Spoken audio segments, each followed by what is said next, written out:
Bien, continuando con nuestro taller de investigación, en esta oportunidad nos complace contar con la presencia del doctor Figueroa.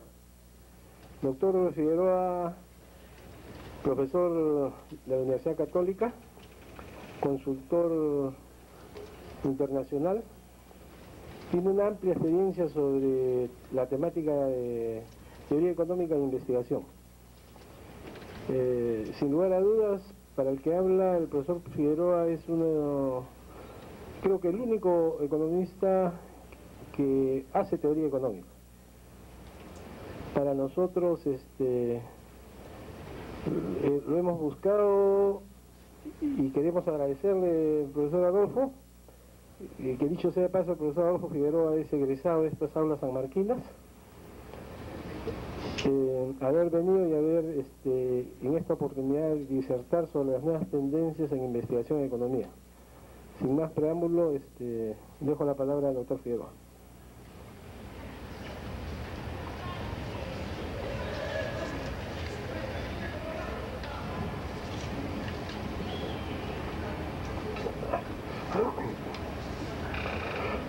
¿Aló? ¿Se me escucha?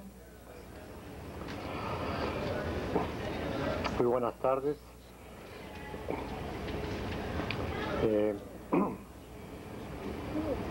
Tengo este honor, privilegio, nostalgia de volver a San Marcos. Aunque hablando estrictamente, yo no soy egresado de estas aulas. Soy egresado de las aulas del Parque Universitario, de la vieja casona. Cuando estaba en mi último año de estudios, empezó a funcionar este campus, pero ya mi promoción de economía ya no vino acá. Pero igual, como un ente abstracto, la Universidad de San Marcos es siempre un referente importante para mí. Donde quiera que soy presentado, siempre menciono que también pasé por las aulas de San Marcos. Y esto no es nada gratuito. En mis primeros años de estudios en la Universidad de San Marcos aprendí muchas cosas. Tal vez no aprendí nada de teoría económica, pero aprendí muchas cosas que terminaron siendo muy importantes en la vida de un economista. Creo que la principal cosa que aprendí era saber en qué país vivía. Eso fue una lección muy importante. Tal vez demasiadas lecciones de los problemas cotidianos, pero era importante eso. A la invitación de Enrique, con todo gusto he aceptado, sobre todo si vamos a hablar de los temas que él me ha propuesto, que tienen que ver con la investigación científica.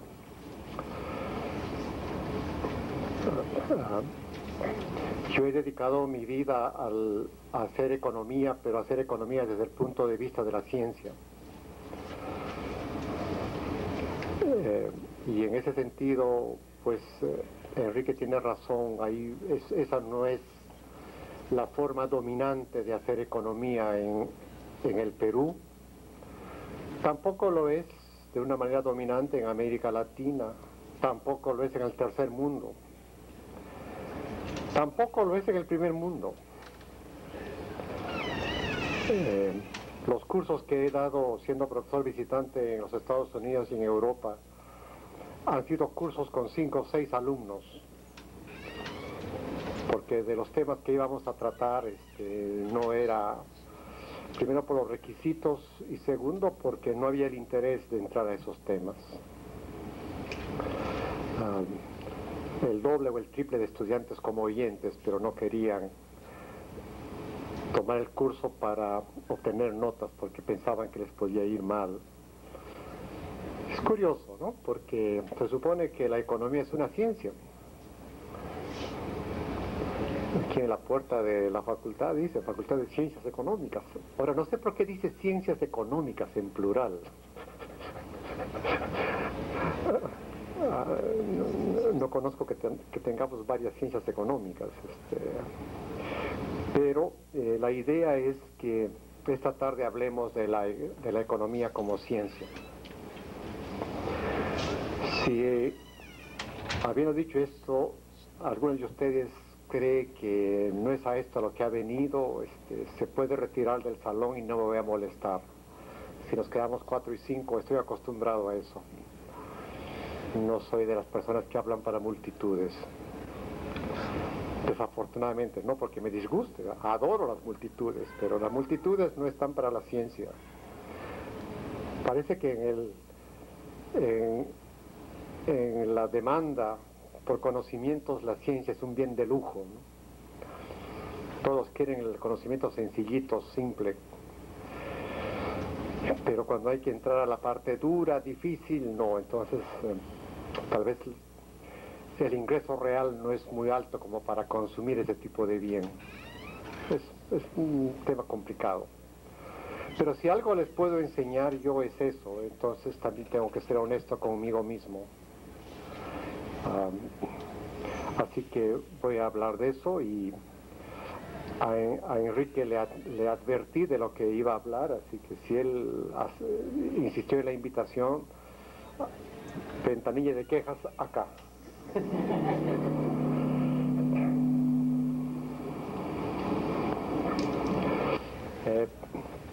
También quiero decirles que tengo entendido que tenemos un par de horas, entonces voy a hacer una presentación de la mitad del tiempo y tendremos otra mitad del tiempo para que ustedes tengan la oportunidad de preguntarme, podamos dialogar, podamos conversar, que sea una cosa de la ciencia, de una ciencia dura, pero muy amigable. Quiero ser muy accesible.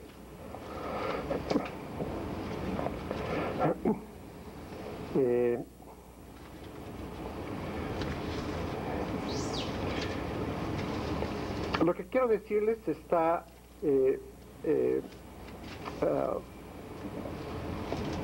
puesto para mí de una manera muy clara en los siguientes términos.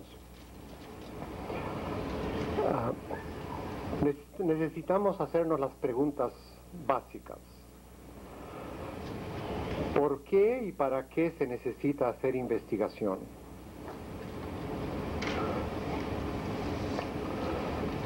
La respuesta desde la perspectiva de la economía como ciencia es que la investigación es un componente importante para llegar al conocimiento.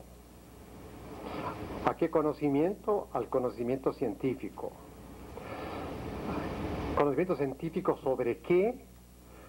Sobre el funcionamiento del mundo social. Así como los físicos estudian el mundo físico, los biólogos estudian el mundo biológico, los economistas, los científicos sociales, tenemos como tarea estudiar el mundo social. Entonces hay que pensar en esos términos. Eso es lo que nos pone a la par con esas disciplinas.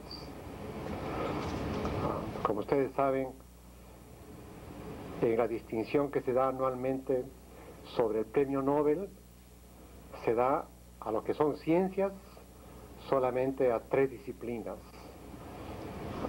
a física, biología, que incluye a veces química, a veces medicina, y a economía. Entonces a veces digo, ¿por qué la sorpresa con que economía es una ciencia si todos los años el jurado del respectivo nos dice quiénes son los ganadores en esas disciplinas? Y hace una semana hemos recibido la noticia de quiénes son los ganadores de economía. Entonces, unas investigaciones para ese objetivo. Ahora, les voy a decir dos criterios que yo considero importantes para hacer esta tarea. Uno se refiere a la pregunta sobre la investigación. ¿Qué cosa investigar? ¿Cuál es la tarea en la economía para hacer investigaciones? ¿Qué cosa investigar? ¿Qué cosa no investigar? O mejor aún, ¿qué cosa es investigable y qué cosa es no investigable? Les doy un ejemplo de lo que no es investigable. El efecto del TLC en la economía peruana. Eso es no investigable, porque es un hecho que va a suceder a futuro. En el mundo social, al igual que en el mundo físico, en el mundo biológico, el conocimiento tiene que ver con los datos que nos ha dado la realidad. Si la realidad no nos ha dado información, no nos ha dado datos, no tenemos nada que explicar. Y sin embargo, noten ustedes cuántos investigadores hay en el mundo haciendo investigación económica sobre algo que va a ocurrir. Imagínense que si el TLC no se firma, toda esa investigación sobre el efecto del TLC, ¿cómo va a quedar?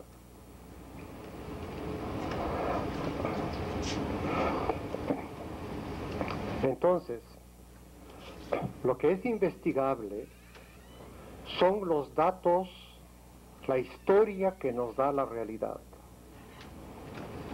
La economía es una ciencia histórica, igual que la física, igual que la biología. ¿Ustedes han escuchado de la teoría del Big Bang?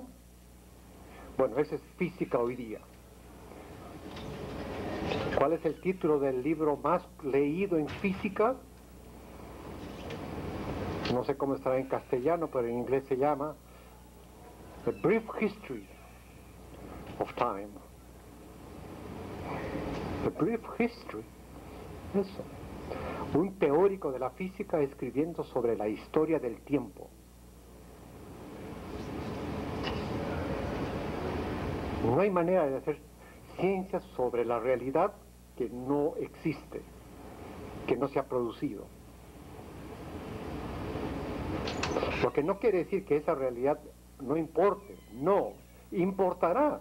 Muchas cosas importantes de la vida importan, pero no son investigables. ¿Me entienden? No todo lo que es interesante, no todo lo que es útil es investigable.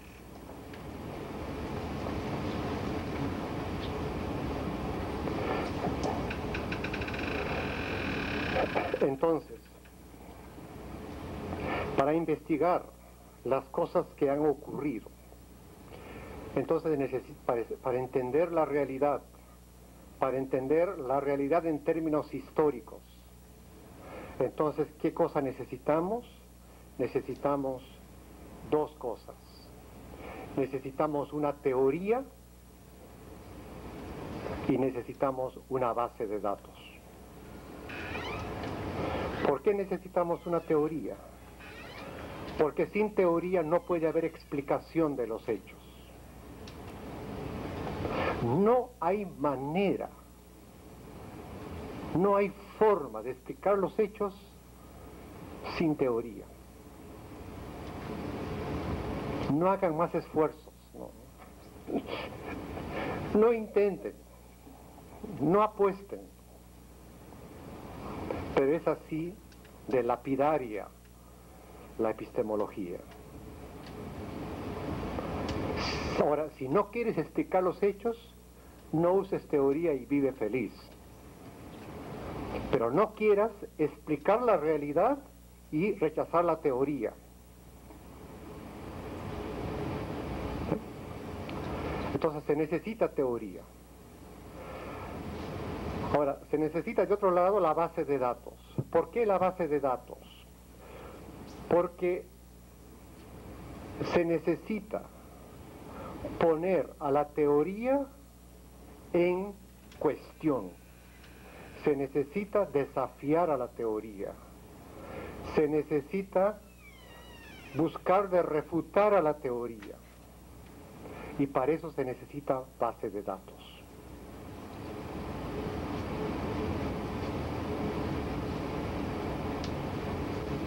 Teoría solo, sin datos, tampoco puede explicar la realidad. O sea que teoría es una condición necesaria, pero no es suficiente para entender la realidad. Entonces, la teoría sola no es suficiente. ¿Por qué no es suficiente? Porque la teoría es una mentira, como dice Picasso. Picasso, que este genio de la pintura abstracta, tiene la mejor definición de ciencia que yo haya imaginado, la mejor definición de economía. Él dice que como pintor tiene que llevar a la gente el mundo real, como él lo ve, a través de la mentira. Qué pena que no hay un cuadro de Picasso acá. Deberían sacar algunos de esos cuadros que hay de gente que ha pasado por acá y poner cosas que les sirva para la ciencia. Una pintura abstracta, 2 trazos. Ahí está la guerra de España. Eso es abstracción. Eso quiere decir que uno no se va a los detalles. Uno escoge los elementos esenciales de algo. Entonces, ¿qué cosa es una teoría? Una teoría es la construcción de un mundo abstracto, como la pintura de Picasso. Un mundo abstracto. La paloma de Picasso no tiene ojos, las alas no están claras, no tiene patitas. Y es una paloma clarísima y además bella. Una buena teoría es una teoría que hace una abstracción bien alta y encima es bella. Hay un placer en trabajar con teoría por eso. Entonces, la teoría es un artificio lógico para construir un mundo abstracto. ¿Un mundo abstracto para qué? Para explicar un mundo real. Pero aquí surge el problema. ¿Cómo yo sé que este mundo abstracto se parece a ese mundo real? La única manera es contrastar ese mundo abstracto con los datos de ese mundo real y ver si se parecen o no, si son parientes, si hay algunas genes por ahí que se parecen. Entonces se necesita la base de datos para hacer eso. Entonces se necesita la investigación para ver si el mundo abstracto se parece al mundo real. Es decir, si la teoría explica la realidad. ¿Y por qué nos interesa tener una teoría para explicar la realidad? Porque la teoría tiene los elementos esenciales de la realidad. Como la realidad es muy compleja, entonces uno puede entender la realidad en sus aspectos esenciales, en aquellas cosas que importan. Uno no se pierde. Entonces, ¿qué se necesita para hacer investigación? Teoría y base de datos. ¿Y cómo se hace la conexión? Con el trabajo estadístico. Porque la teoría es un mundo abstracto. Entonces, uno no debe esperar que el mundo real y el mundo abstracto se parezcan al 100%. Porque si se pareciesen al 100%, ¿qué habríamos hecho? ¿Habríamos construido un mundo abstracto? No, estaríamos reproduciendo la realidad. Tendríamos, como dicen los geógrafos, un mapa a la escala 1 a 1. Ahora díganme, ¿para qué serviría un mapa a la escala 1 a 1? Ahorita estamos sentados en un mapa a la escala 1 a 1. ¿De qué nos sirve? De nada. Entonces esos trabajos serían los que se llaman trabajos descriptivos. Uno describe la realidad y ¿qué ha entendido de la realidad? Nada, absolutamente nada.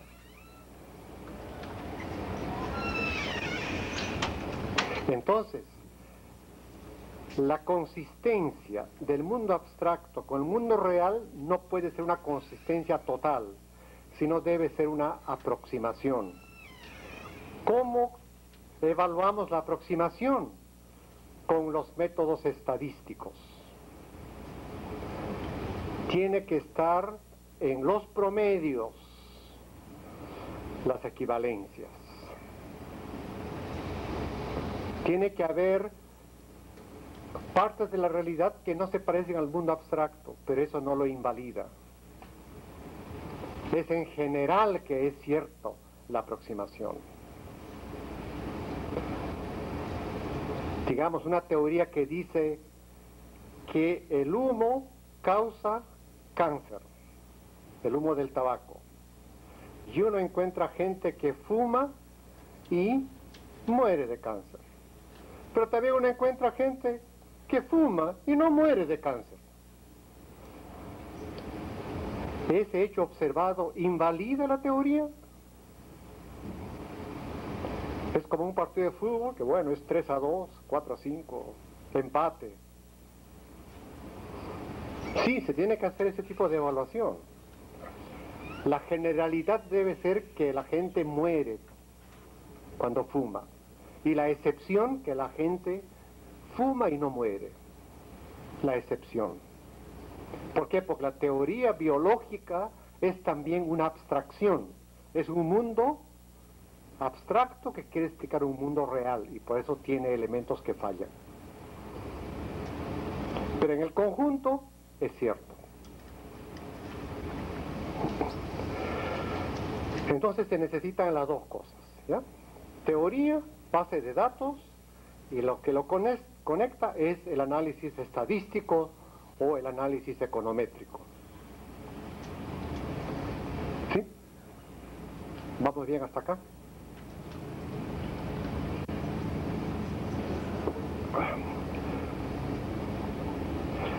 Ahora, ¿cómo hacemos la investigación? ¿Qué preguntas nos hacemos para investigar?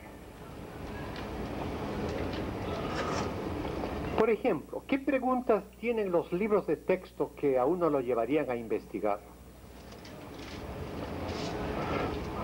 ¿Alguno de ustedes se acuerda de alguna pregunta de un libro de texto que lo haya llevado a investigar? Si tienen, me mandan el ejemplo que han encontrado. Lo podemos publicar en el libro de Guinness. Hay un ejemplo en los libros de texto que lleva a los estudiantes a investigar. Porque no hay. He enseñado como durante 30 años economía y en los libros de texto no hay una sola pregunta sobre el tema de la investigación. Y por eso es que hay un problema con la investigación económica. No es parte de la formación, no es parte de los nutrientes que reciben los estudiantes. Los estudiantes salen así bajos de potasio, bajos de vitamina C, ¿no? Mucho carbohidrato, ¿no? ¿Por qué? Porque hay un capítulo en el libro de microeconomía que dice el monopolio. Y dice, el monopolista busca que maximizar la ganancia, bla, bla, bla, bla, bla, bla. Entonces dice, y como busca maximizar la ganancia, pues es equivalente a decir que igual el costo marginal al ingreso marginal, bla, bla, bla, bla, bla. Aquí está la ecuación. Y después, ¿qué cosa es exógeno? ¿Qué cosa es endógeno? Bueno, exógeno es la demanda, bueno, y los impuestos. Ponemos un impuesto, y si ponemos un impuesto ad valorem, ¿cuál será el nuevo equilibrio del monopolista? Acá. Listo. Vaya a la página siguiente que tiene ejercicios. Ejercicio 1. Suponga que la elasticidad de la demanda es mayor que 1. Ejercicio 2. Suponga que la elasticidad es menor que 1. Ejercicio 3. Suponga que la elasticidad es unitaria. Ahora pasemos al siguiente capítulo. ¿Y me enamoro de esta chica o no? ¿Es un buen partido? ¿Esto es un matrimonio que debo perseguir? ¿Es esto parte ahora de mi capital humano? ¿Ahora sé cómo es el mundo? No, tengo una teoría. ¿Esa teoría explica el comportamiento de la telefónica? Bueno, ¿qué hace Indecopi? Indecopi hace una investigación para ver si la telefónica se comporta como dice el libro de texto. ¿Ustedes creen? No, aplique el libro de texto. Eso es lo que mantiene subdesarrollada la economía. En física no es así, en biología no es así, esa es la diferencia. Que nosotros confundimos la realidad con la teoría. ¿Cómo será la confusión que mucha gente cree que si la realidad, si el mundo abstracto no coincide con el mundo real, ¿quién está mal? ¿El mundo real o el mundo abstracto? Pueden adivinar ustedes, el mundo real pues. No, ¿cómo puede ocurrir eso? No, ya parece que estoy hablando mal de la gente ya innecesariamente. Les doy solo un ejemplo. Como dicen en Piura, porque esto es verifica. ¿Eh?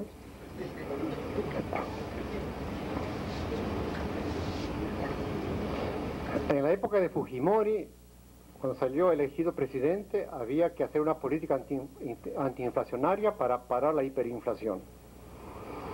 Ahí me encontré en esos periodos con economistas del Fondo Monetario Internacional. Y no sé si ustedes sabrán, o la historia económica registrará, pero en esa época habían dos posiciones. O parar la hiperinflación haciendo un shock, o haciendo una política cambiaria. Entonces el Fondo Monetario, el Banco Mundial, o sea, el consenso de Washington estaba a favor de una política de shock. Y había un grupo de economistas peruanos, entre los cuales estaba yo, que estábamos a favor de la otra opción. Entonces gana el señor Fujimori proponiendo la opción del no shock, y cuando es elegido mete el shock. Y entonces en un cóctel en Estados Unidos me encuentro con el economista del Fondo Monetario en un cóctel y nos saludamos, pues habíamos debatido estas cosas acá en Lima y le digo, ¿qué tal? Y estábamos pues a un año del shock, más o menos. Y ahí le pregunto, le digo, bueno, ya tenemos un año con el shock y la inflación no para. ¿Por qué tu teoría le fue mal? Entonces él me contesta y me dice, no, la teoría está bien. Lo que pasa pues que en el Perú el problema es que Fujimori no tiene equipo, está Sendero Luminoso, la gente ha desarrollado expectativas. Entonces respiré profundo, garrasqué un poco y en voz alta, en inglés, que era la conversación, grité a todo el auditorio. O sea, lo que me estás diciendo es que la teoría está bien, pero la realidad está mal. Entonces me dice, cállate. Porque es lo que me estaba diciendo. Pero era una vergüenza. Pero eso es lo que me estaba diciendo. No se daba cuenta de lo que me estaba diciendo. Una teoría de la inflación tenía que tomar en cuenta que el Perú era una realidad con un gobierno como el de Fujimori, un gobierno con Sendero Luminoso, un gobierno con pobreza, un gobierno con años de inflación, un gobierno con deuda externa, todo eso. Esa es la realidad. Entonces no puede decir el argumento, no, mi teoría está bien, lo que pasa es que la realidad, entre dos, la realidad es la que está mal, porque no se parece a mi mundo abstracto. ¿Ya? Entonces, eso también que les quede claro. Ahora, para hacer la investigación, las preguntas que nos hacemos para hacer investigación tienen que ver con la manera como entendemos el conocimiento en la economía. O sea, tenemos que pasar por el tema de la epistemología. No se asusten con esa palabrita, es un poquito larga, pero es una palabra bonita, simpática. Apréndansela. Y además pueden lucirse delante de otras personas que no saben eso. La epistemología viene de episteme, del griego episteme, que quiere decir conocimiento. Entonces, epistemología es el tratado del conocimiento. El conocimiento tiene una lógica, tiene un sentido. No se puede llamar conocimiento a cualquier cosa. Entonces, en el conocimiento, uno tiene que entender cuál es la lógica del conocimiento. Y en el caso de la economía, cuál es la lógica del conocimiento en economía. Sobre esto voy a pasar rápidamente porque no me va a alcanzar el tiempo para todo lo que sigue. Si tienen preguntas sobre esto más adelante, me las formulan si necesitan que explique un poco más. Pero uno de los componentes del conocimiento en economía es el siguiente. La epistemología